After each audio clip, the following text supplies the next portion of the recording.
YouTube is one of the best apps that you can download for your TV. Well, in today's tech video, I'm going to show you 3 different ways of how to install YouTube on your Fire TV.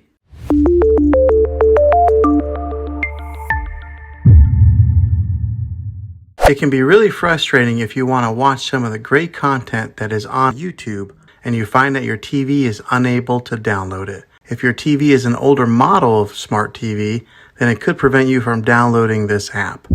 So the way that I'm going to show you how to install YouTube will be able to work on any model of TV on any year of TV. You just have to have an HDMI port on your TV to plug into. I recommend getting a Roku stick or an Amazon Fire stick. Both of these media streaming players have the capability of download YouTube. Then use a Roku or Fire stick as your main streaming player, which bypasses the operating system on your TV. If you want to spend a little more and get a more robust device that gives you a few more options, then take a look at the Apple TV 4K. All these devices plug into the HDMI port on your TV, no matter how old it is, no matter what model it is. I've had great luck with all these streaming players, and I'll put links in the description down below of where you can get one of them. Well, hopefully this video was helpful for you. If it was, go ahead and click a thumbs up on it. Go ahead and subscribe to my channel. I make tech videos all the time, and I would love to have you back in the next one. Take care.